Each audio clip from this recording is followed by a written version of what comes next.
Assalamualaikum warahmatullahi wabarakatuh.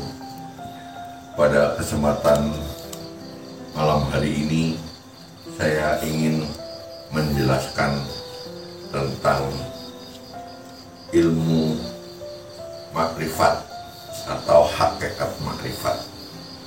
Tapi sebelumnya saya ingin menjelaskan mengapa ujuk-ujuk saya membahas tentang ilmu tauhid atau ilmu makrifat. Mungkin sebagian pemirsa, terutama orang-orang Gunung Agung, tempat saya dilahirkan atau tempat saya dibesarkan, tempat saya tinggal, mungkin banyak yang terheran-heran atau percaya tidak percaya. Sedikit saya ceritakan, sejak kecil memang saya dalam perantauan di Jakarta, tidak mengenal pesantren, tapi bukan berarti tidak belajar. Saya di perantauan di Jakarta karena faktor kemampuan ekonomi sehingga saya merantau, dan dari hasil saya usaha saya gunakan untuk belajar mencari ilmu. Dari pertama saya belajar ilmu batinan dalam perguruan Al-Hikmah atau Asmaul Husna. Tamat, kemudian saya lanjutkan masuk Beat Tarekat Qadiriyah Naqsabandiyah di Indramayu. Dan selanjutnya saya belajar tentang ilmu tauhid hingga sekarang. Dari saya memasuki dunia hakikat makrifat dari mulai tahun 2000 hingga sekarang saya masih belajar. Insya Allah, mudah-mudahan Allah memberi pemahaman yang lebih dalam. Tapi sebelum itu saya jelaskan semuanya, maka pada hari ini akan saya coba, yaitu menjelaskan tentang ilmu hakikat makrifat. Sebetulnya ilmu makrifat itu dikata sulit, tapi ya mudah. Kalau dibilang mudah juga sulit. Mudahnya begini, makrifat itu banyak tingkatannya. Ada makrifat bil akli, ada makrifat bil ilmi, ada ma'rifatullah, ada ma'rifat sejati. Kalau ma'rifat bil akli, contohnya seperti misalnya tentang rumah. Rumah terbuat dari pasir. Pasir berasal dari bumi. Bumi tercipta dari Nur Muhammad dari Allah. Itu pun sudah makrifat, namanya makrifat bil akli. Makrifat bil ilmi, contohnya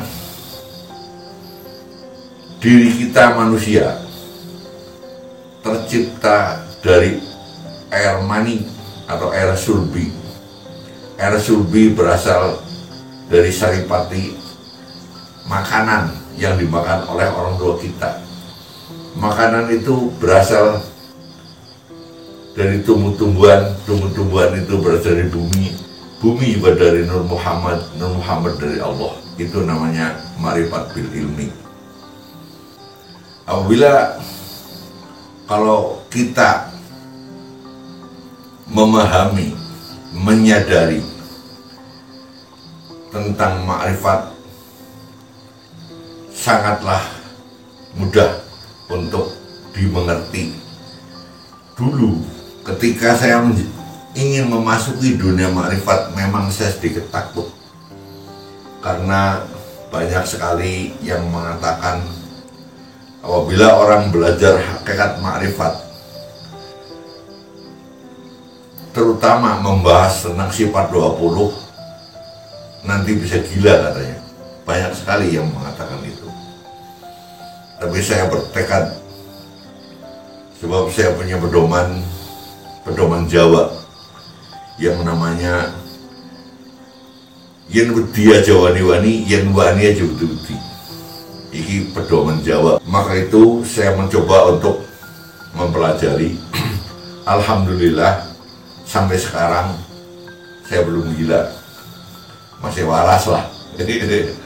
Mudah-mudahan seterusnya juga semakin waras, bahkan bertambah kesadaran saya, kesadaran tentang siapa saya, dari mana saya, dan akan kemana. Ma'rifat billah. Ma'rifat billah itu contohnya seperti, sedikit saya ambil dari ayat kursi. Bismillahirrahmanirrahim. Wasi'a kursihus samawati wal ardh, yang artinya kursi Allah mencapai langit dan bumi. Kebanyakan orang membayangkan kursi Allah itu sangat besar, sangat tinggi karena mencapai langit dan bumi. Sebetulnya tidak begitu. Jadi yang dimaksud kursi Allah itu artinya adalah kekuasaan, tahta, bukan kursi tahta kayak raja. Tahta, kekuasaan Allah meliputi langit dan bumi, mencakup langit dan bumi. Itu namanya kursius samawati wal ardh. Jadi kekuasaan Allah tercakup seluruhnya, langit dan bumi, baik yang dohir, yang batin, yang gaib, semua tercakup, semua dalam cakupan Allah.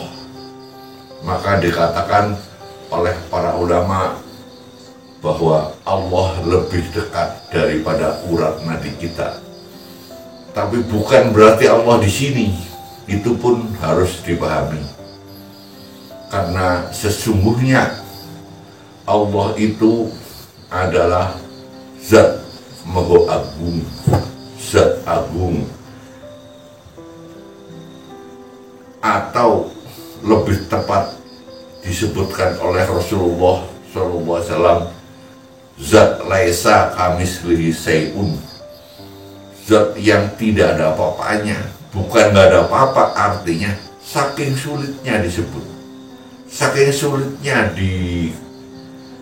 digambarkan, sulitnya dibayangkan. Maka Rasulullah lebih suka mengatakan Allah adalah zat laisa kamitslihi syai'un, suatu zat yang sangat tidak bisa, tidak ada kata-kata, tidak ada gambaran, tidak ada ucapan untuk mengucapkannya. Itulah disebut ma'rifatullah. Antara lain yang saya ambil tadi dari sedikit ayat kursi tentang wasi'a kursiyus samawati wal ardh. Artinya kekuasaan Allah meliputi langit dan bumi. Tidak ada sesuatu pun yang tidak terliputi oleh Allah.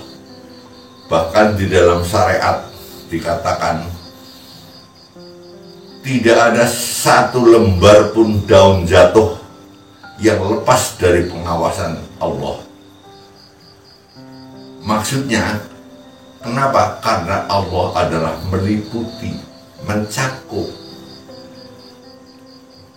manunggal atau esa. Maka orang Indonesia banyak menyebutnya dengan kata Allah Zat Maha Esa. Bahkan saya pernah belajar waktu anak-anak, tapi baru saya pahami sekarang, tentang syahadat Jawa, yaitu yang artinya asyhadu an la ilaha illallah, tegese nakseni ingsun lan nekat tekan ingsun kelawan ati ingsun ing setuhune kelakuan iku ora ana zat kang wajib disembah kelawan hak ing dalem wujude aing Allah. Allah kang wajib anane kang mohal ora anane kang musade Allah ing pitung langit lan pitung bulan saenjene pisan lan mergo wisesa Allah ing makhluk kabeh. Nah itu saya baru sadari sekarang bahasa itu. Mergo wisesa Allah ing makhluk kabeh. Arti Allah itu wisesa, esa ke dalam seluruh makhluk.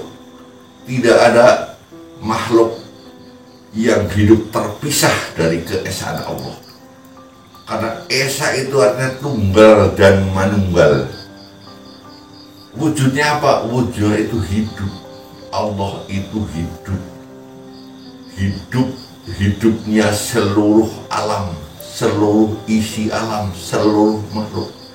Hidupnya adalah hidupnya Allah. Cuma sedikit saja perbedaannya. Apabila hidup itu terjadi dalam wujud makhluk, namanya ruh atau hidup.